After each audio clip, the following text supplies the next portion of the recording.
to this episode of Beer to Whiskey. I'm Russ Heaps, and today we're coming to you from the Burro, which is a restaurant on Augusta Street in Greenville, South Carolina.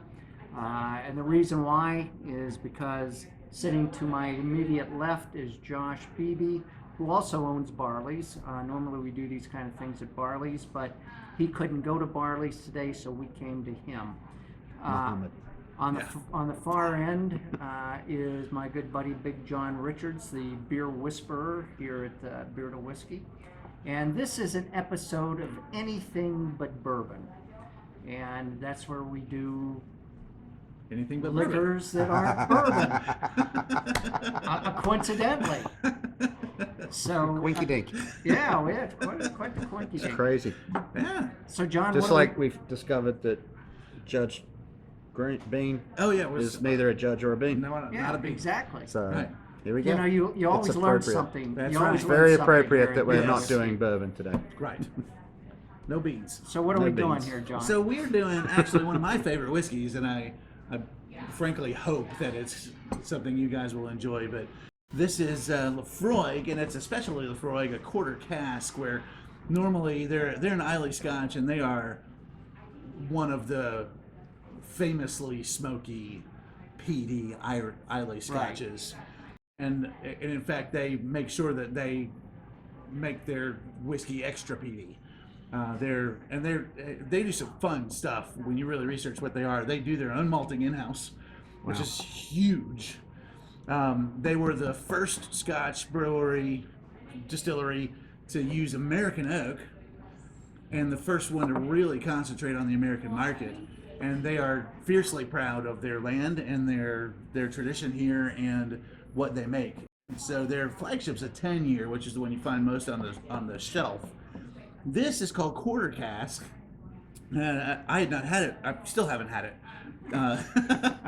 It's right here. It's so close. I just want it in my mouth.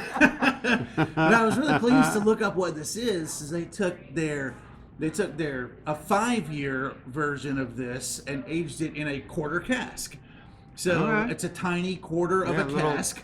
Yep, and so significantly more oak content, so it ages quite a bit faster, and release this really unique product. And this is, from what I hear, a unique interpretation of what Laphroaig is, a much more kind of raisiny sweet, malty sweet version of Laphroaig. Still carries the big smoke and the big backbone of what Laphroaig really is, but with so much, oak contact in that small cask, it has created a much different presentation overall. So I'm excited to jump right in. What's the proof? And where are we distilled, did you say? It's an Islay Scotch. I don't remember the name of the... A what? Islay? Isla or Islay, or I think Isla is the way the Scottish pronounce it. Go with Islay. Yeah. The Isle of Man. It is 48%, so it's 96 proof. Is that right? That's right. So we were talking earlier about the mountainous region versus the other regions. So what are we expecting out of the Isle region? This Islay is famous for being that smoky, the very peatiest, smokiest of the Scotches, the really dirty Scotches. So I'm looking for Band-Aid. And you're going to see some of that. You can smell the smoke and the peat. Oh yeah, it's a dirty Scotch. In fact, I read somebody's review, and they said this is one of those Scotches that, like a great single malt, leads you in gently, and then you find yourself tied to the bedpost. And having forgot the safe word. Right. Oh my God, that's great. Apparently the safe word's Islay. Yeah. If you can get it out. All right, I think we should sip this one. Hey, cheers to you. Text Cheers. Miss Lily. And Miss Lily. And Judge Green. Don't forget about Judge Bean. Bean. Sorry, Bean. I got that wrong. Freaking love the nose on this.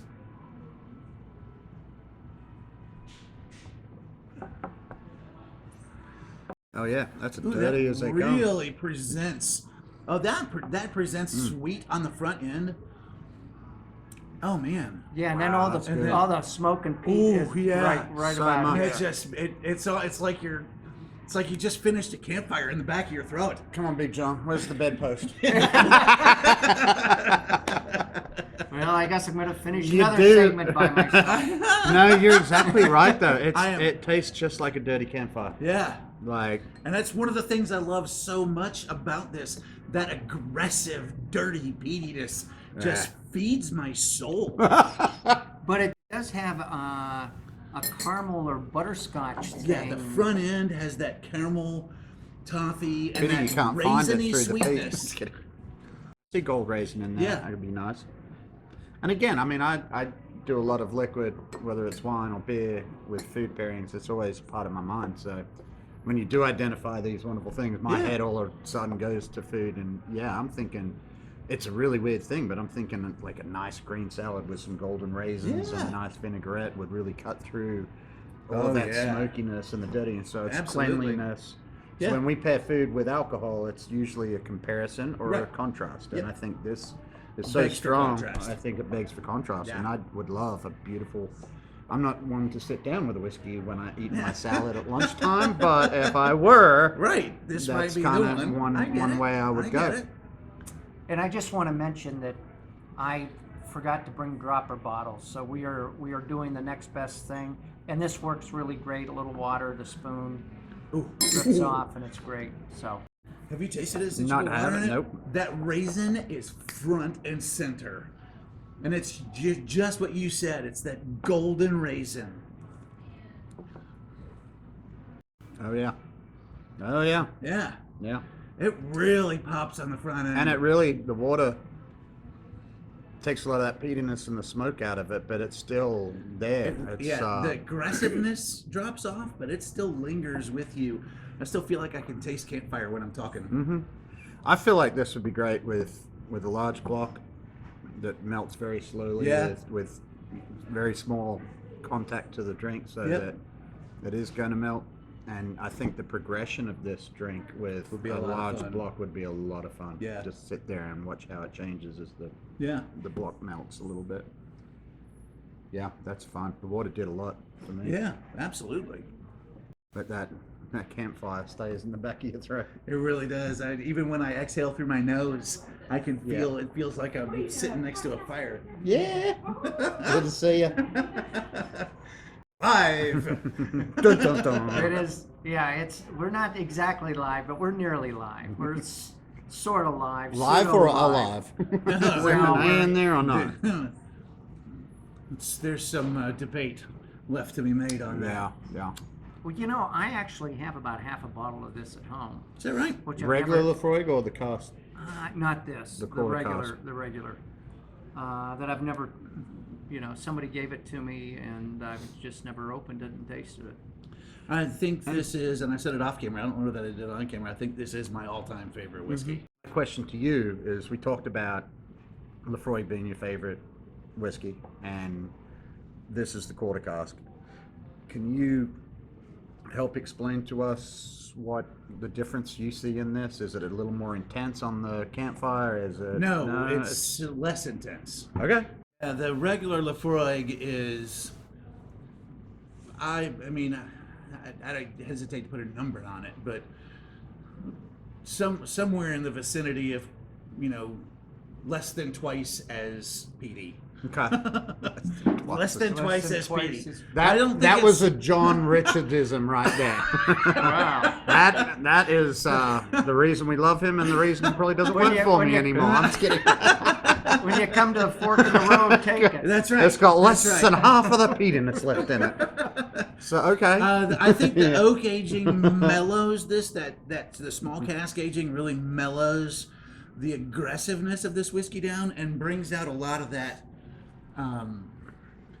Especially that raisin in the front of this. Yeah.